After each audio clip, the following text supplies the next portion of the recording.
Assalamualaikum. Waalaikumsalam. Silakan masuk. Sini duduk sini. Makasih ya, Bu.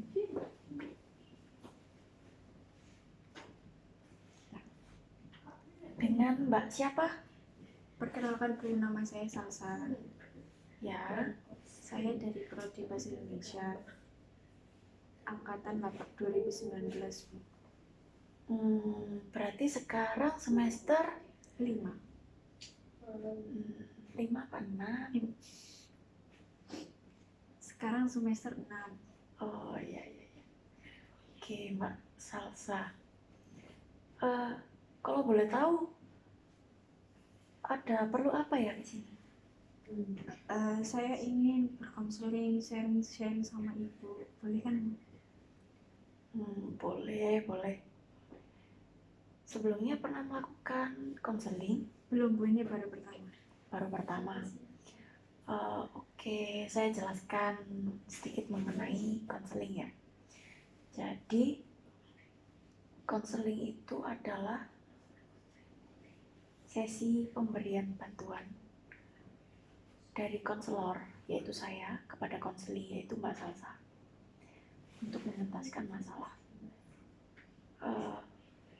Lalu di konseling ini ada beberapa asas yang perlu diterapkan. Di sini ada 3 asas, yaitu asas kerahasiaan, yang artinya di sini apapun yang kita bicarakan di sini, yang saat ini, itu akan terjamin rahasia dan hanya saya dan Mbak Salsa yang tahu. Lalu yang kedua, asas keterbukaan. Nah, di sini saya meminta kerjasama dari Mbak Salsa sebagai konseli untuk bekerja sama agar lancar jalannya proses ini dengan cara terbuka. Jadi nggak ada yang ditutup-tutupi atau permasalahan-permasalahan itu biar cepat diselesaikan kayak gitu. Yang ketiga itu asas kesukarelaan. Nah, di asas kesukarelaan ini Mbak Salsa sebagai konseli bersikap sukarela. Jadi kesini itu bukan karena paksaan, dipaksa teman, dipaksa keluarga atau siapa, tapi Mbak Salsa kesini itu karena emang benar-benar Mbak Salsa sendiri yang mau kayak gitu. Jadi sekarang Ibu mau tanya, saya dengan Ibu Rizka ya, lupa saya tadi. Jadi saya mau tanya nih, Mbak Salsa kesini itu atas dasar kemauan sendiri atau dipaksa atau disuruh? Kemauan saya sendiri.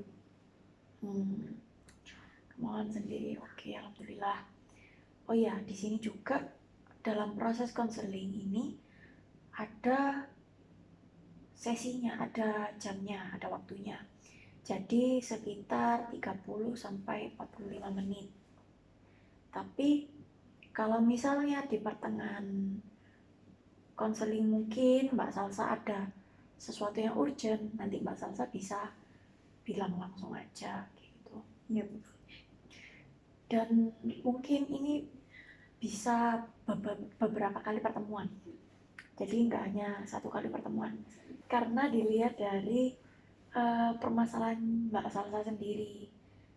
Jadi kalau permasalahan Mbak Salsa cepat teratasi, habis itu Mbak Salsa terbuka juga, insya Allah mungkin pertemuannya cuma sedikit kayak gitu. Jadi bisa dipahami dari sini Mbak Salsa? Bisa. Baik. Mbak Salsa gimana kuliahnya sekarang? Alhamdulillah lancar, Bu. Sekarang masih proses nyusun skripsi. Udah nyusun skripsi ya? Iya. Wah, habis ini lulus dong? Alhamdulillah, doain ya, Bu. Iya. Tapi lancar kan ya? Iya, lancar, Bu. Berarti ini semester 6 sudah nyusun skripsi, berarti udah cepet banget ya? Iya. Udah KKN juga? Belum. Semester depan belum. Semester 7. Semester 7. Oke. Baik. Boleh silakan diceritakan dulu permasalahannya. Ini Bu, kan saya bisa dibilang tahun depan, insya Allah tahun depan saya lulus Bu. Tapi orang tua saya itu sudah menyuruh saya itu untuk melanjutkan ke S2. Sedangkan saya itu kepinginnya saya itu mau bekerja dulu 1 tahun atau 2 tahun gitu. Habis itu nanti saya pikirkan lagi untuk S2 gitu Bu. Saya tuh pengennya kerja dulu, tapi orang tua saya tuh menghendaki setelah saya lulus saya itu harus dapat S2, melanjutkan S2 baru saya boleh bekerja. Orang tua saya itu menghendaki gitu, tapi cuman kan saya nggak mau membebani orang tua saya. Kan maksud saya S2 itu kan ya biayanya nggak sedikit gitu Bu. Kalaupun orang tua saya mampu, tapi kan saya juga nggak mau membebani terus-terusan gitu Bu. Saya itu pengen kerja dulu, pengen berpenghasilan sendiri dulu baru saya bikin S2 saya. Cuman orang tua saya itu menghendaki saya harus setelah S1 itu langsung ke S2. Baik, saya mengerti. Jadi Mbak Salsa ini pengennya setelah lulus itu kerja dulu jadi guru. Iya.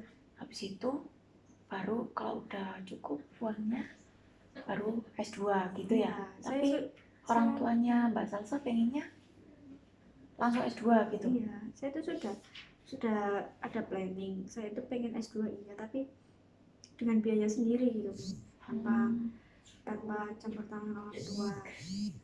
Kan ya kasihan juga orang tua saya kan sudah tua, saya nggak mau membebani aja gitu. Tapi ya keinginan saya sama keinginan orang tua saya itu bertolak belakang, berbeda. Seperti itu. Kira-kira yang paling menginginkan itu ayah atau ibu? Yang dominan saya mau S2 itu ibu. Ibu. Boleh saya tahu alasannya kenapa?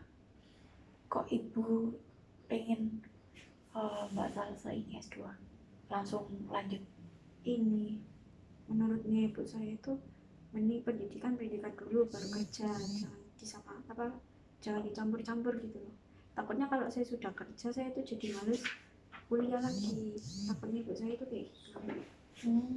Tapi kan saya sendiri punya keinginan saya pengen kerja dulu, nanti pasti saya lanjutin S2 saya gitu. Tapi orang tua saya itu nggak ngerti, terutama ibu saya. Kalau ayah saya itu ya terserah apa yang saya lakuin gitu, selama itu benar ayah saya ngedukung. Cuman dari segi ibu itu masih susah.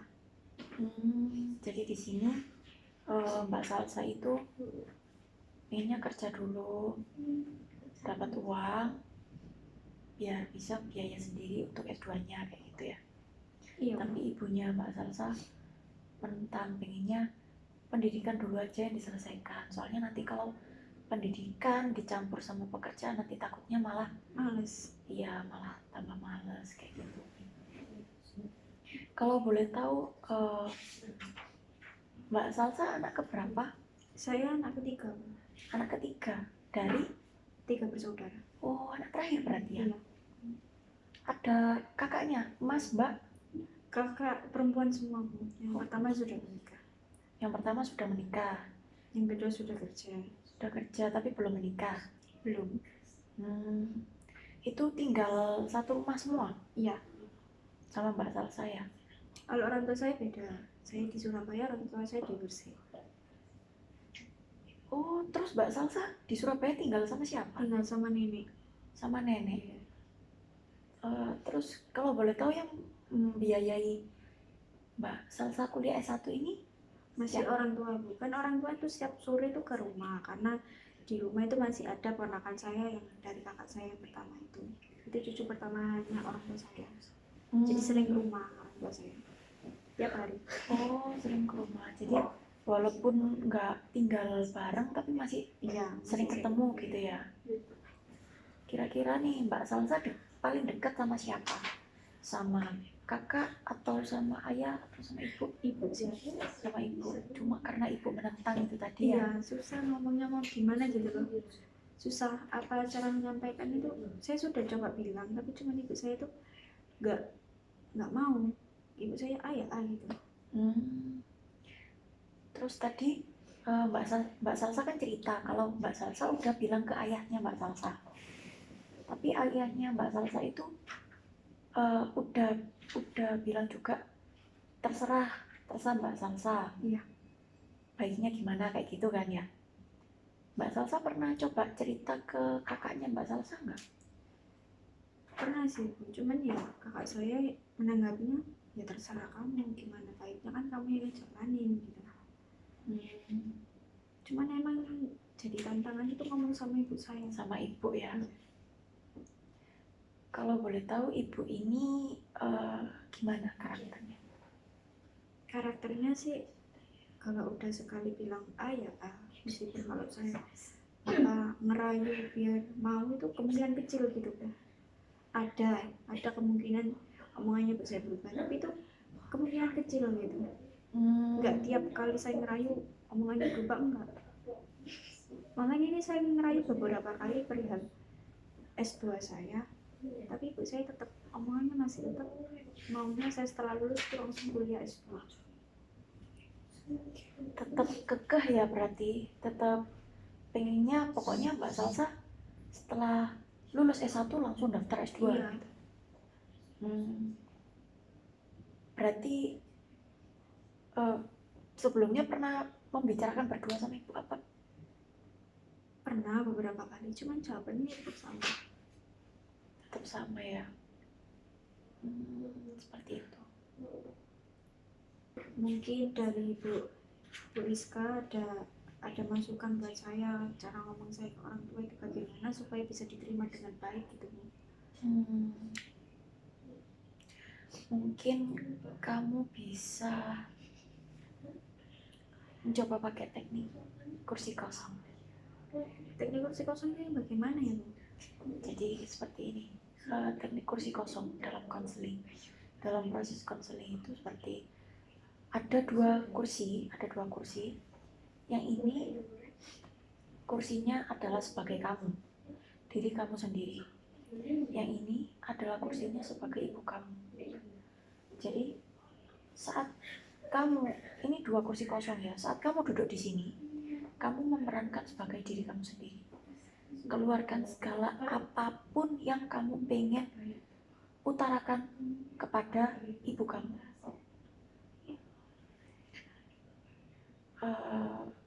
Semuanya, keluarkan semuanya. Lalu saat kamu pindah ke sini, kamu berperan sebagai ibu kamu. Perankan semua. Kamu pasti tahu kan ibumu seperti apa, dari cara bicaranya, dari karakternya, tahu kan pastinya. Nah, itu perankan. Bayangkan kalau itu ibu kamu yang bilang. Di teknik ini kamu bisa meluapkan semua yang kamu pengen luapkan ke ibu kamu. Bilang semuanya ke ibu kamu. Kayak gitu. Jadi nanti kamu pindah. Iya. Dari sini paham? Bisa. Oke, mungkin bisa dicoba ya. Ini di kursi ini ibu saya sebagai ibu kamu, di kursi ini sebagai kamu. Saya coba membahasakan kalau saya ngomong sama ibu saya. Ya. Dinyamankan dulu aja posisinya. Jangan terlalu tegang. Ya sudah bisa dimulai Bu? Bisa. Bu, saya mau menyampaikan jika saya itu sebenarnya setelah lulus ingin bekerja. Saya pasti ada planning untuk melanjutkan S2, tapi izinkan saya untuk bekerja dulu setahun 2 tahun baru saya mengumpulkan uang untuk kuliah saya, karena saya tidak mau membebani ibu terlalu lama, karena S2 pun itu nggak semurah itu gitu loh. Jadi saya tuh berinisiatif untuk S2 saya menggunakan biaya sendiri. Sudah Bu.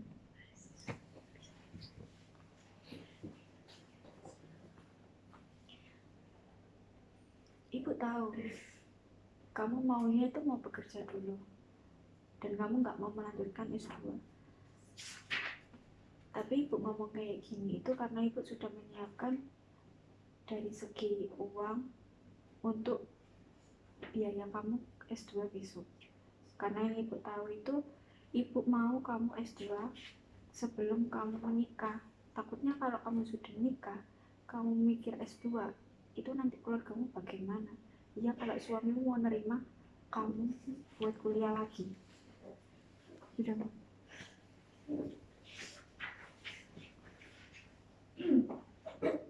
Kalau masalah S2 setelah saya menikah itu kan bisa dibicarakan dari segi suami. Nanti kan suami kan bisa memberi apa ya? Bisa memberi solusi bagaimana, apakah saya diizinkan untuk S2 atau enggak. Kalaupun enggak kan ya mau nggak mau saya harus nurut sama suami gitu. Kamu itu kalau dibilangin yang nurut sama orang tua, nggak mungkin suamimu itu bisa nerima kalau kamu kuliah S2 sama udah menikah dan ngurus rumah tangga dan lain-lain. Itu pasti fokusmu kebagi. Dan ibu mau kamu setelah lulus itu tetap harus kuliah S2. Mau nggak mau kamu harus tetap kuliah S2. Karena kalau kamu sudah nikah, udah kamu fokus sama keluargamu, fokus sama kerja, bukan fokus sama tugas-tugas yang lain. Kayak gitu. Kalau ibu berbicara seperti itu, saya itu bisa menerima dan saya sudah memikirkan semua resikonya tentang nanti suami saya nggak mau waktunya kebagi karena saya ngerjain tugas atau karena saya ada kelas. Tapi itu kan bisa dibicarakan baik-baik, bisa ada solusinya, dan gak harus semestinya ibu itu menekan saya untuk saya langsung S2, sedangkan keinginan saya itu menurut saya juga baik. Saya ingin biaya kuliah S2 itu saya sendiri yang membiayakan, bukan membebani orang tua terus-terusan. Kan saya keinginan saya dari situ kan sudah baik. Saya mau lanjut S2 tapi saya mau bekerja dulu. Seperti itu.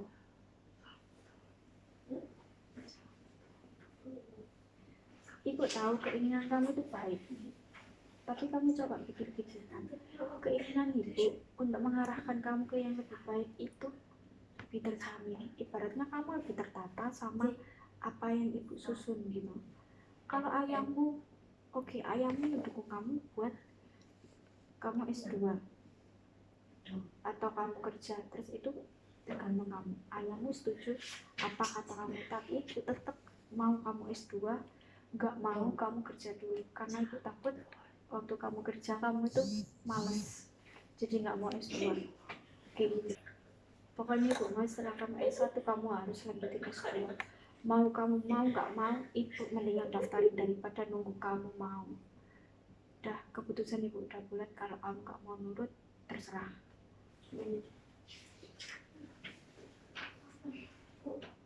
Sudah, dari situ saya udah nggak bisa jawab kalau orang tua saya itu menekan saya seperti itu, termasuk ibu saya.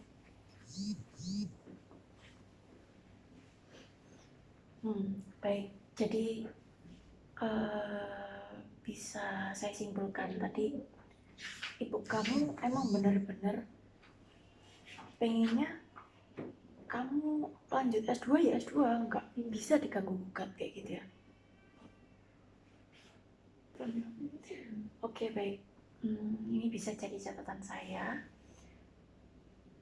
Mungkin kamu bisa berbicara seperti tadi dengan ibu kamu di saat ibu kamu santai atau pas di ruang tamu sore-sore santai kayak gitu. Kamu bisa bicara ke ibu. Pokoknya jangan pas ibu kamu lagi pulang kerja atau gimana gitu ya. Lalu tadi juga udah nyoba kan gimana rasanya untuk bicara sama ibu kamu. Ya walaupun emang mungkin nggak ada ibu kamu yang sesungguhnya, maksudnya wujud yang sesungguhnya. Tapi dari situ kan kamu bisa membayangkan bagaimana cara kamu ngobrol sama ibumu dan negosiasi sama ibumu ya kan. Oke, mungkin bisa minggu depan kita jadwalkan lagi. Bisa Bu. Untuk apa ya Bu? Nanti ibu akan melihat progres kamu dari sesi konseling ini. Bisa. Nanti ibu akan memberikan kertas untuk kamu nanti untuk laporan gitu. Jadi besok kita bisa evaluasi bersama. Iya Bu. Mungkin ada yang ditanyakan? Sudah cukup. Sudah cukup. Ya udah, mungkin sudah 30 menit. Jadi bisa kita lanjutkan di pertemuan selanjutnya ya. Semoga kamu bisa bicara ke orang tuamu, ke ibumu terutama, dan bisa bernegosiasi ke ibumu. Iya, terima kasih Bu sudah meluangkan waktu untuk mendengarkan curhatan saya. Ya, maaf kalau saya masih ada kekurangan ya, atau kesalahan. Ya udah Bu, saya pamit dulu ya Bu. Ya, Assalamualaikum. Waalaikumsalam.